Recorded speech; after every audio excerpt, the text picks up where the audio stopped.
নমস্কার, আপনারা দেখছেন দ্য ইন্ডিপেন্ডেন্ট বেঙ্গল। আমি শিবম। ফের সীমান্তে বড় সড় ধামাকা এবং নিঃসন্দেহে ভারতীয় সেনাবাহিনীর অভূতপূর্ব এক সাফল্য, যেখানে 5 থেকে 7 জন পাকিস্তান সেনাবাহিনীর সদস্যকে কার্যত মাস্টার স্ট্রোকে উড়িয়ে দিল ভারতবর্ষ।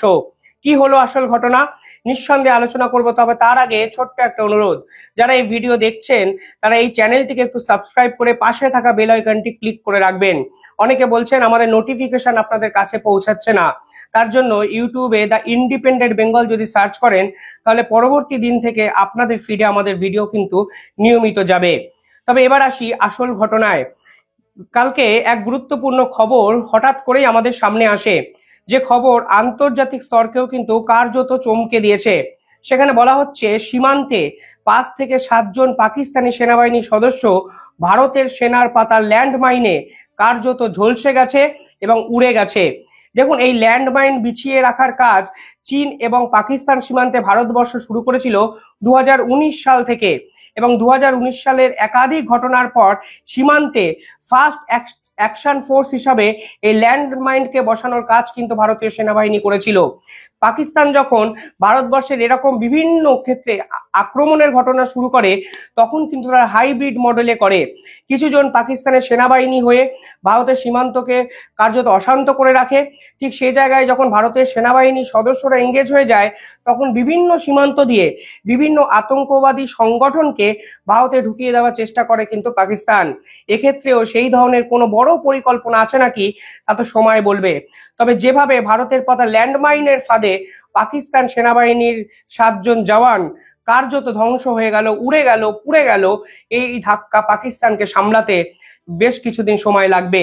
2019 সালে সিমিলার একটি ঘটনা ঘটেছিল। সে সময় কিন্তু পাকিস্তানের সেনাবাহিনী বর্ডার দিয়ে ঢোকার চেষ্টা করছিল, এবং ব্যাট মানে পাকিস্তানের যে একটি গুরুত্বপূর্ণ সংগঠন বর্ডার অ্যাকশন টিম, সেই বর্ডার অ্যাকশন টিম কিন্তু ভারতের সীমান্তে যখন ঢোকে, তখনও কিন্তু সিমিলার একটি কায়দায় ভারতীয় সেনাবাহিনী কিন্তু তাদেরকে প্রতিহত করে। পরবর্তীকালে পাকিস্তান সরকার বলে এই ধরনের কোনো সংগঠন পাকিস্তানেই নাকি নেই, অর্থাৎ যারা বর্ডারে দিনের পর দিন পাকিস্তান থেকে ভারতে ঢোকার চেষ্টা করছে তাদেরকে বরাবরই ডিজোন করেছে পাকিস্তান সরকার। তবে দায় তো এইভাবে ঝেড়ে ফেললে হবে না। ভারত কার্যত পাকিস্তানের মুখোশটা কিন্তু কালকে আন্তর্জাতিক স্তরে ক্রমশ খুলে টেনে ফেলে ছিঁড়ে দিয়েছে, অর্থাৎ জাতিসংঘে ফের একবার পাকিস্তানের নগ্ন চেহারা দেখিয়ে দিল ভারতবর্ষ।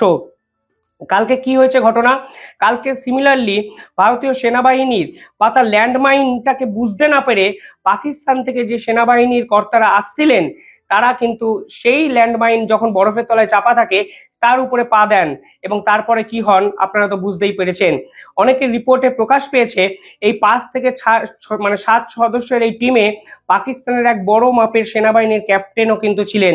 কিন্তু আমার দৃঢ় বিশ্বাস 2019-এর মতো সিমিলারলি 2025-এ দাঁড়িয়েও সেই ক্যাপ্টেনকেও ডিজোন করবেন পাকিস্তান। অর্থাৎ সব থেকে ইম্পর্টেন্ট বিষয় হলো পাকিস্তান যে বড় পরিকল্পনার ছক ভারতের বিরুদ্ধে করছিল, সেই ছক কিন্তু সম্পূর্ণভাবে বানচাল হলো। তবে আশঙ্কা অনেক ক্ষেত্রে থাকছে। কিছুদিন আগে এক দুর্ধর্ষ ভিডিও ফুটেজ আমাদের সামনে এসছে, সেখানে দেখা যাচ্ছে হামাস নাকি পাকিস্তানে বিভিন্ন ক্ষেত্রে সভা করছে, এবং সেই ভিডিও ফুটেজ সে ছবি যখন সামনে এসছে আন্তর্জাতিক মহল কার্যত স্তব্ধ হয়ে গেছে। হামাস পিওকেতে গিয়ে কিন্তু একটি সভা করেছে ঠিক 2 দিন আগে। দেখুন, পিওকে মানে পাক অধ্যুষিত কাশ্মীর, যেই কাশ্মীর ভারতের অংশ, কিন্তু পাকিস্তানিরা দিনের পর দিন অবৈধভাবে সেই কাশ্মীরকে দখল করে রেখেছে। ঠিক সেখানে নাকি হামাসের একাধিক নেতা এসে জড়ো হয় এবং তারা লোক সমাজে একটি বক্তৃতা দেয়, এবং বক্তৃতার পুরোটাই ভারত বিরোধিতা ছিল, কাশ্মীরকে ছিনিয়ে নেওয়ার হুমকি ছিল, মোদী বিরোধিতা ছিল। এই ধরনের একাধিক হুমকি বার্তা তারা কিন্তু এই ভিডিওতে দিয়েছিল। আপনি ভাবুন, যে দেশটিকে ডোনাল্ড ট্রাম্প কার্যত পৃথিবীর মানচিত্র থেকে উড়িয়ে দেবে বলেছে, অর্থাৎ গাজাকে আমেরিকা দখল করবে বলেছে, সেই হামাসের নেতারা নিজেদের দেশকে ছেড়ে পাকিস্তানে আসছে। এই পাকিস্তানে এসে তারা ভারতের বিপক্ষে প্রচার করছে, বিরোধী ভিডিও প্রকাশ করছে, এবং আন্তর্জাতিক স্তরকে কার্যত চমকে দিচ্ছে। তারা ভারতের বিরুদ্ধে কি অনেক বড় ষড়যন্ত্র করছে, এই প্রশ্ন কিন্তু আন্তর্জাতিক মহলে উঠতে শুরু করে। পরবর্তীকালে ইন্ডিয়ান ইন্টেলিজেন্সের এক রিপোর্ট আমাদের সামনে আসে, যেখানে পরিষ্কারভাবে বলা হয় ইন্ডিয়ান ইন্টেলিজেন্স কনফার্ম করেছে যে 80 থেকে 100 জন এই ধরনের মানুষ বা ব্যক্তি সীমান্তে পেরিয়ে ভারতে আসার একটা পরিকল্পনা করছে এবং জম্মু এবং কাশ্মীরকে তাদের লঞ্চ প্যাড বানাচ্ছে। অর্থাৎ জম্মু এবং কাশ্মীরকে আক্রমণের ছক করার জন্য দেশ বিদেশ থেকে 80 থেকে 100 জন সংগঠনের বিভিন্ন নেতা এবং সদস্যরা জড়ো হচ্ছে এবং ভারতকে হুমকি দেওয়া হুঁশিয়ারি করার জন্য একাধিক গুরুত্বপূর্ণ পদক্ষেপ কিন্তু তারা নিচ্ছে। কিছুদিন আগে একটি ভিজুয়াল সামনে আসে, আমি একটু ভিজুয়ালটা আপনাদের দেখাতে চাই, যেখানে একটা খোলা মঞ্চে বক্তৃতা দেওয়া হচ্ছে। সেখানে কার্যত মেগা ইভেন্টের মতো দাঁড়িয়ে ভারত বিরোধী প্রচার, এবং আসল কথা কি জানেন, যেখান দিয়ে এই বক্তৃতা দেওয়া হয়েছে সেই পুরো জায়গাটি ছিল ফিলিস্তিনি পতাকা দ্বারা মোড়া।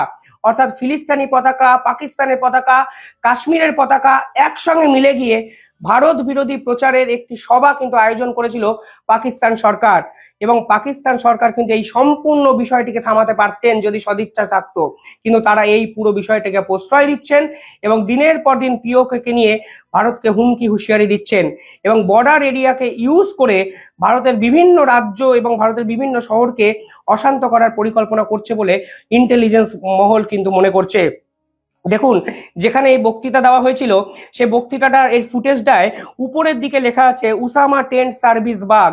অর্থাৎ যে লাদেনকে আমেরিকা কার্যত ধূলিসাৎ করে দিয়েছে পৃথিবীর মানচিত্র থেকে, সেই লাদেনকে ভগবান করে এই অঞ্চলে এই ধরনের বক্তৃতা দেওয়া হচ্ছে ভারত বিরোধিতা করে। এবং সেখানে উপস্থিত আছেন একাধিক হাই প্রোফাইল নেতারা। ওখানে উপস্থিত আছেন লস্করের নেতা, জৈশের নেতা, হামাসের নেতা, পাকিস্তানের বিভিন্ন ছোট ছোট সংগঠনের নেতা। অর্থাৎ এতজন নেতা এক জায়গায় এসে এই ধরনের বক্তৃতা দিচ্ছে কেন কাশ্মীর সীমান্তে, সেটাই কিন্তু এখন ইন্টেলিজেন্সের সব থেকে বড় প্রশ্ন। আর এই ধরনের সামিট অনুষ্ঠান হওয়ার পরই পাকিস্তান সেনাবাহিনীর 7 সদস্য কেন পিওকে দিয়ে ভারতে ঢোকার চেষ্টা করলো এবং ভারতের ল্যান্ডমাইনে কার্যত উড়ে শেষ হয়ে গেল, সেই প্রশ্ন কিন্তু ইন্টেলিজেন্সরা তুলতে শুরু করেছেন। দেখুন, আজকে ল্যান্ডমাইন আছে, এই ল্যান্ডমাইনের পরে ভারতীয় আর্মিরা হয়তো প্রতিহত করবে, কিন্তু দিনের পর দিন যেভাবে ভারতকে অশান্ত করার চেষ্টা এই পাকিস্তান করে যাচ্ছে, এর পাল্টা দেওয়ার সময় হয়তো এসে গেছে আন্তর্জাতিক মঞ্চে। ভারত হয়তো খুব বেশি উদারতা দেখাচ্ছে অন্তত বাংলাদেশ এবং পাকিস্তান এই সীমান্তে। এটা কিন্তু আপনাকে এটা সত্য তেতো হলেও আপনাকে অ্যাকসেপ্ট করতে হবে। পাকিস্তানের এই উসামা টেন্ট সার্ভিস বাগে একাধিক ফিলিস্তিনি পতাকা এবং পাকিস্তানের পতাকার পাশাপাশি পরবর্তীকালে যে ভিডিও ফুটেজ এসছে সেখানে দেখা যাচ্ছে এই ধরনের নেতারা বিভিন্ন এক্সট্রা কারিকুলার অ্যাক্টিভিটিতে যোগদান করছে। কেউ ঘোড়ায় চড়ে যাচ্ছেন, কেউ গাড়িতে চড়ে যাচ্ছেন, কেউ বিলাসবহুল গাড়িতে চড়ে পতাকা নাড়তে নাড়তে যাচ্ছেন এবং পাকিস্তান সরকার সম্পূর্ণভাবে বলছে তারা নাকি এই বিষয়ে জানেই না। অর্থাৎ পাকিস্তানে এই ধরনের গ্র্যান্ড সামিট অনুষ্ঠিত হচ্ছে, ভারত বিরোধী স্লোগান একদম উপচে পড়ছে, ভারতকে হুঁশিয়ারি দেওয়া হচ্ছে, আর পাকিস্তান সরকার দাবি করেছে তারা এই বিষয়ে কিছু জানেই না। অথচ সীমান্তে তার পরদিনই পাকিস্তান সেনাবাহিনীর 7 জন সদস্য ভারতে ঢুকতে গেলেন এবং ভারতের পাতা ল্যান্ডমাইনে ধূলিসাৎ হয়ে গেলেন, যা নিঃসন্দেহে ভারতীয় সেনাবাহিনীর মাস্টারস্ট্রোক এবং এই ধরনের কর্মকাণ্ড ভারতীয়রা অ্যাপ্রিসিয়েট করবেন। কিন্তু যদি ল্যান্ডমাইনে পা না পড়তেন তাহলে তো নিঃসন্দেহে ভারতের কাছে কোনো একটা বিপদ ঘনিয়ে আসছে বলে আমরা ধরতেই পারি। ঠিক কিছুদিন আগে এই পিওকেতে পাকিস্তান একটি পাপেট মিনিস্টারকে বসিয়েছে, যিনি পিওকেটা চালনা করেন।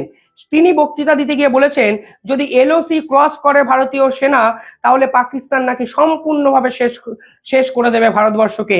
আলাদাই লেভেলের কনফিডেন্স, আলাদাই লেভেলের আত্মবিশ্বাস। অর্থাৎ দিনের পর দিন পিওকে নিয়ে পাকিস্তানের এই ধরনের পাপেট মিনিস্টাররা ভারতকে হুমকি হুঁশিয়ারি দিয়ে যাচ্ছেন, তাও আবার পাকিস্তানের প্রধানমন্ত্রীর একদম সামনে বসে, পাশে বসে। যেখান দিয়ে এই বক্তৃতা দেওয়া হয় সেই ইভেন্টে কিন্তু উপস্থিত ছিলেন পাকিস্তানের প্রধানমন্ত্রী স্বয়ং নিজে। অর্থাৎ সব মিলিয়ে পাকিস্তান বড়সড় ভারতের বিপক্ষে কোনো পরিকল্পনা করছে। আর হামাসের নেতাদেরও বলিহারি, তাদেরকে আমেরিকা কার্যত দখল করে নেবে। ইসরায়েলের সেনারা প্রস্তুত হচ্ছে, আর তারা এই বিশ্ব থেকে তাদের দেশের নতুন বিশ্ব থেকে পাকিস্তানে এসে ভারত বিরোধী প্রোগ্রামে অংশগ্রহণ করছে। নিঃসন্দেহে এটা কিন্তু ভাবার মতো একটা বিষয়। আর এখানে ইরানের ভূমিকা নিয়েও কিন্তু প্রশ্ন চিহ্ন উঠতেই পারে, কারণ হামাস যা করে ইরান নয় জানে, ইরানকে জানিয়ে করে, এবং ইরান জানে না সেটাও কিন্তু বিশ্বাসযোগ্য নয়। পরবর্তীকালে ইরানের সঙ্গে ভারতের সম্পর্ক কোন পথে যাবে সেটাও কিন্তু একটা বড় প্রশ্ন চিহ্নের মুখে পড়তেই পারে। আর এই কাশ্মীরে যখন নির্বাচন হয়েছিল এই ফিলিস্তাইনের পতাকা নিয়ে কিন্তু মিছিল মিটিং হয়, হামাসের হয়ে কিন্তু বিভিন্ন কথাবার্তা হয়েছিল। আর আজকে দেখুন এই হামাস কিন্তু ভারতের বিপক্ষে প্রচার করছে, ভারত বিরোধী স্লোগান দিচ্ছে এবং ভারতকে অশান্ত করার পরিকল্পনা করছে এই জৈশ লস্করের সঙ্গে নেতাদের সঙ্গে মিটিং করার পর। এই ছবি এই ভিডিও প্রকাশ পাওয়ার পর ভারতবর্ষ কি চুপ করে থাকবে? এই প্রশ্ন কিন্তু উঠে গেছে। তবে সবার আগে সাধুবাদ দিতেই হচ্ছে ভারতীয় সেনাবাহিনী, যাদের মাস্টার স্ট্রোকে কার্যত 7 জন পাকিস্তানের নেতা এই বিশ্ব থেকে সম্পূর্ণভাবে নির্মূল হয়ে গেল। এদের নেতা বলবেন নাকি অন্য কিছু বলবেন, কমেন্টে জানাবেন। দেখতে থাকুন দ্য ইন্ডিপেন্ডেন্ট বেঙ্গল। চ্যানেলটি ভালো লাগলে একটু সাবস্ক্রাইব করে দেবেন। ধন্যবাদ।